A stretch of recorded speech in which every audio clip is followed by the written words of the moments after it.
Hello everybody and welcome to this video on how to plan an answer for a writing to describe piece on question 5 on paper 1 of the AQA GCSE English Language exam. Okay, so I'm sure your teachers have said this to you.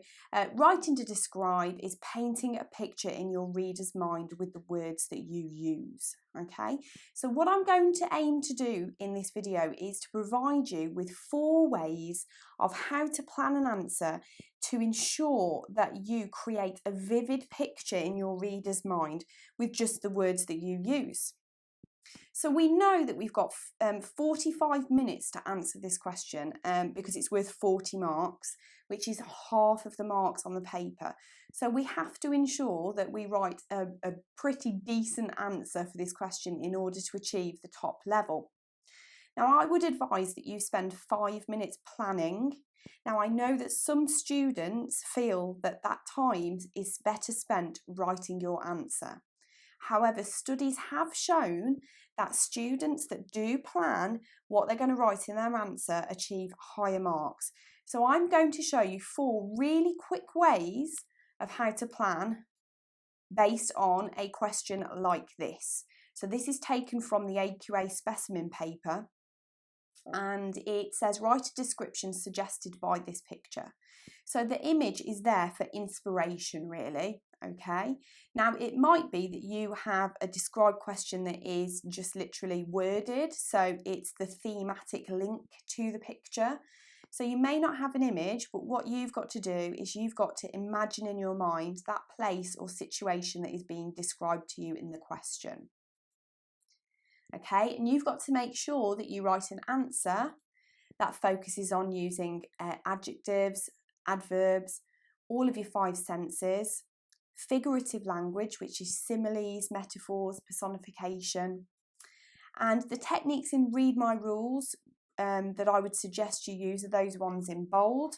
So obviously your repetition rule of 3, lots of emotive language, you can use sound effects such as alliteration and assonance, and like I said, lots of figurative language in order to achieve the top level on this question. So the 4 ways to plan, which I'm going to go through, are my numbers plan, my times plan, my sentences plan, and my boxes plan. So firstly, here's the numbers plan. So I would look at the question and I would list 10 things that I could see, hear, taste, touch and smell. Literally just write a list for your plan. And then obviously I've colour coded here, but you might not be able to do that in the exam. But what you can do is write numbers down the side of those listed items, linking the ideas together into paragraphs. So here I've got a paragraph which would focus on the waves themselves, the crunch of the pebbles and the salt of the sea. I've got a paragraph which would focus on the seat covers in the train, so I'd focus on the inside of the train. A paragraph which would focus on the white water or the crashing of the wave itself over the train. A paragraph on what I could hear within the train, and then a paragraph which then moves outside the train to look at what I can see, i.e. the houses. So what I've done there is I've linked them into ideas, and that's a really simple way of A, thinking of things that you can write about, and B, structuring your answer. So that's my numbers one. My time plan is to literally split your length of time that you're going to discuss into 5 sections. So here I would firstly describe boarding the train, then noticing the weather change, then people starting to panic, then waves overwhelm the train, and then being taken to safety. So literally splitting your descriptive piece into 5 sections based on the time period. So that's my time plan. You could also use your 5 senses to plan your answer, and you could base each paragraph on one of your senses. Now, I would say it's probably more sophisticated to write paragraphs that incorporate all of the senses or more than one. However, if you really struggle to think of ideas, then this is a way to go. So think about what you can see, hear, taste, touch and smell, just making a list again. and considering how you could link those ideas together into coherent paragraphs, and then you are considering the structure of your answer as well. Okay, my final suggestion for a way to plan for this question is to use boxes. Now, this isn't my idea. I saw it on Twitter the other day, but I thought it was so great, just a really simple idea if you are given an image. Because what it does is it makes you focus your attention on different areas of the image. So here we've got a focus on the front of the train, we've got a focus on the wave itself, a focus at the back of the train, so your writing would move through the train, and then a final focus on what was happening outside, and perhaps you could describe the people in the houses themselves. So that way you've literally structured your answer as though you are moving through the train and outside. So that is in itself a really simple way of getting you to focus on different areas of the image. Now you can take your planning further, and you can even plan in which devices you're going to use for your answer. So here I've thought about which linguistic devices I'm going to use in each paragraph.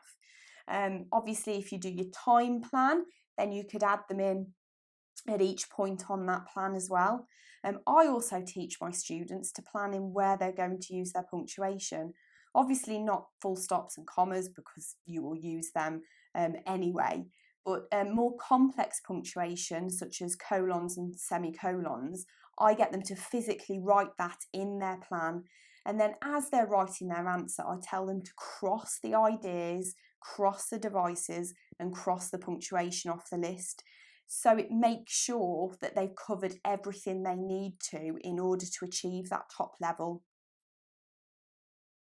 So looking at the mark scheme, this is what you get marked on: your paragraphs, your punctuation, your vocabulary, your grammar, your sentence structure, the format that it's written in, and linguistic features.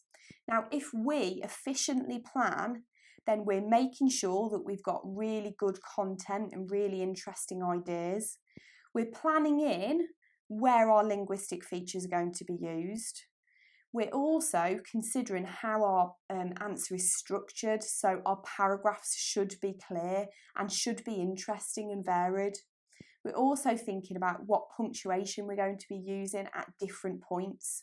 So even just spending 5 minutes planning, it really makes you consider 3 or 4 of those things on the mark scheme, okay?